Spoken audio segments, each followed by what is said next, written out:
Assalamualaikum warahmatullahi wabarakatuh. Saya Tiara Cahyo Fauziah dari Prodi Teknik Informatika Universitas Bhayakara Jakarta Raya. Nah, ingin menjelaskan seputar tentang keamanan komputer dan juga rangkumannya dari makalah Steve Blovin.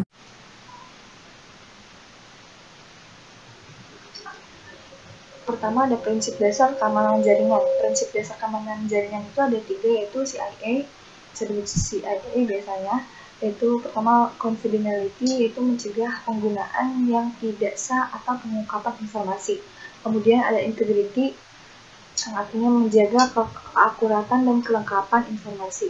Dan ketiga ada availability, yaitu pengguna yang berwenang memiliki akses yang andal dan tepat waktu ke informasi.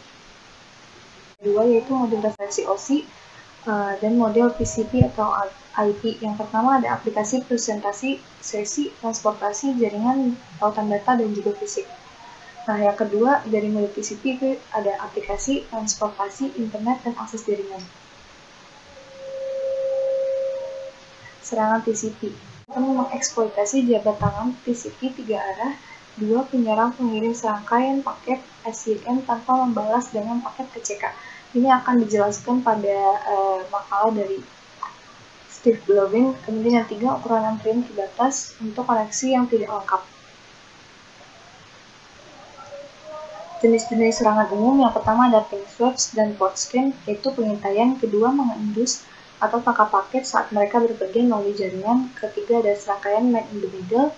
Serangan man in the middle itu memotong pesan yang ditunjukkan untuk perangkat yang valid. Jadi saat data itu dikirimkan, pesan itu dikirimkan, dan di tengah-tengah tuh ada attacker yang memotong atau mengizinkan pesan sebelum sampai ke tempat tujuan gitu. Kemudian ada spoofing, yaitu mengatur perangkat palsu dan menipu orang lain untuk mengirim pesan kepadanya. Kelima ada pembajakan. Keenam penolakan layanan DOS dan dynamic DOS atau DDoS.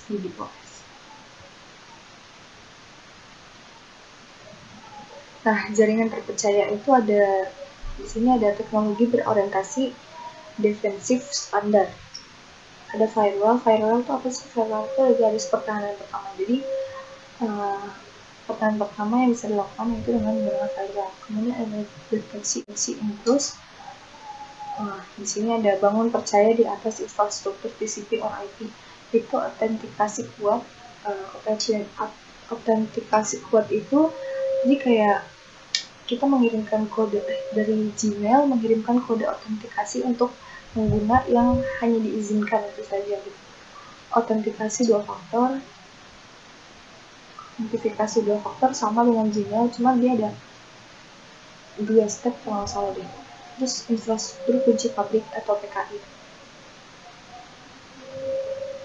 Kontrol akses. Di sini kontrol akses itu apa sih? Kontrol akses itu kemampuan untuk mengizinkan atau menolak pengguna suatu objek oleh subjek.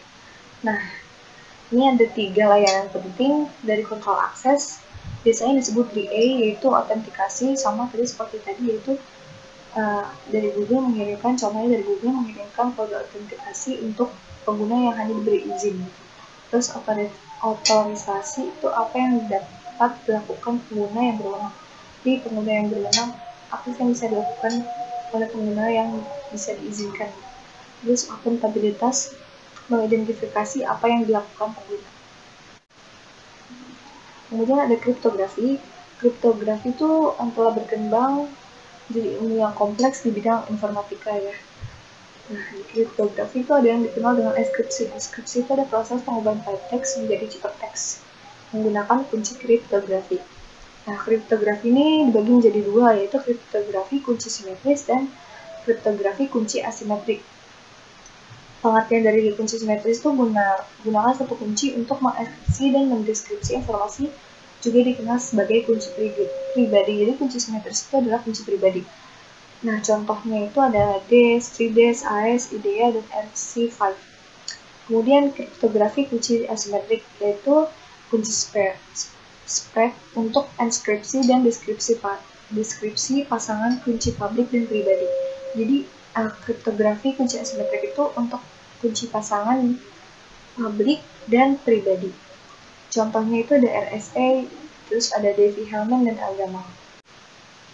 Nah, seperti yang tadi saya bilang, ini adalah model ancaman dari makalah Steve Levin tentang keamanan TCP atau IP dari Steve Levin, dia dari Columbia. Yang pertama ada model ancaman yang pertama ada mencegah paket modifikasi, yaitu bisa mengubah paket sebelum sampai ke tujuan atau bisa menjatuhkan paketnya. Terus ada menyuntikkan sesuatu atau menginjek atau menambahkan data, yaitu mengarah ke permasalahan yang lebih luas, Kemudian ketiga, menyerang mempunyai komputer otomatis ya, kalau punya komputer dia bisa nyerang. Terus keempat, berpartisipasi dalam protokol atau mendistribusikan suatu sistem. Nah, yang menarik dari makalah Steve Levin ini, dia tuh nggak membahas tentang implementasi bugnya, tapi dia membahas tentang kerusakan protokol. Jadi ada masalah besar di dalam protokol desain karena kayak sulit untuk berubah, misalnya melewati pemeriksaan jangkauan, dan itu masih berfungsi, masih bisa terlewati. Nah, itu baik. Bagaimana protokol harus bekerja kan, dan memperbaiki itu nggak bisa berjalan dua, itu nggak bisa. Memperbaiki dan bekerja itu sangat sulit dan nggak bakalan bisa. Jadi harus memperbaharui semua sistem biar bisa jadi bisa jalan tuh, harus memperbaharui semua sistem dan membicarakan soal protokol itu. Nah, jika kita menemukan masalah dalam TCP ini, dapat berpotensi sangat menghancurkan, karena setiap mesin yang menggunakan TCP harus berubah. Jadi semuanya harus berubah, semua harus berubah. Karena itu sulit dibuat berpotensi compatible ke belakangnya.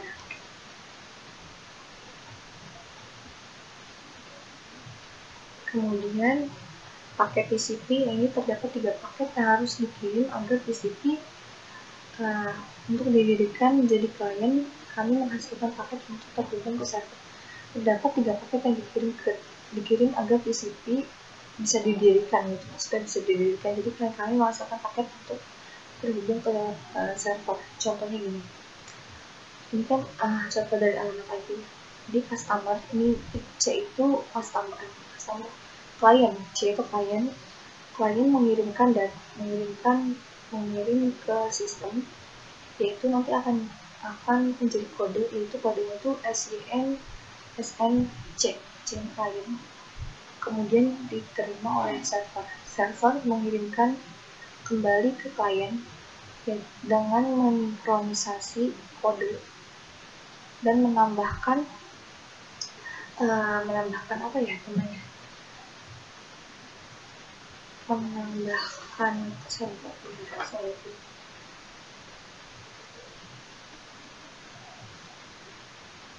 ini dia dari SYN itu dia mensinkronisasi kode dia sendiri benar, dan juga mengakui nomor klien ini di sini ACK SNC itu nomor klien. Kemudian baris yang ketiga ini, jadi klien mengirim data atau mengirimkan pesan ke server, kemudian mengakui sinkronisasi kode tadi, itu ACK SNS. Nah, setelah klien bisa mengirim data, klien harus memasukkan data ke dalam paket dan memasukkan nomor urut klien untuk menunjukkan data klien yang sah. Jadi setelah si klien ini bisa mengirimkan data, dia tuh harus mengirim data dan memasukkan kode sinkronisasi tadi yang dikirim oleh server gitu. Jadi di sini klien C, yang baris keempat C, klien mengirimkan ke server, itu mengirim data, itu tulisannya data, dan juga mensinkronisasi atau menambahkan kode sinkronisasi, yaitu SNC. Nah, seperti itu. Nah, banyaknya ada kode yang lanjut.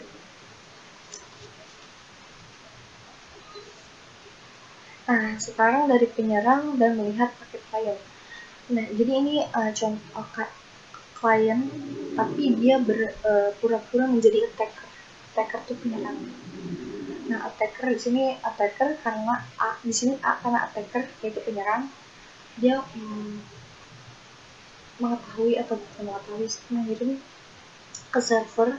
Jadi berpura-pura menjadi customer, mengirim ke server, sama seperti tadi dia menghasilkan nomor urut maksud saya yaitu SYN, SNC. Kemudian dari server mengirim lagi ke klien, yaitu mensinkronisasi kode server sendiri dan menambahkan nomor klien, itu SYN, SNS itu kode sinkronisasinya, sedangkan ACK SNC itu nomor urut klien. Kemudian dari attacker sebagai customer, sebagai klien mengirimkan ke server itu menebak nomor urut yang dikirim server dan jadinya ACK SNS. Kemudian kalau jika attackernya dia udah bisa menemukan kodenya, menemukan nomor urutnya, nah si attacker ini bisa menyuntikkan data atau menyelipkan data seperti tadi menginjek. Yang pertama menginjek data ke data klien yang asli. Nah, kemudian akan menjadi SNS plus 1.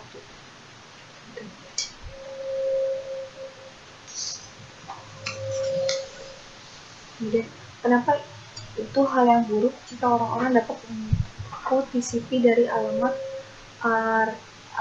arbiter.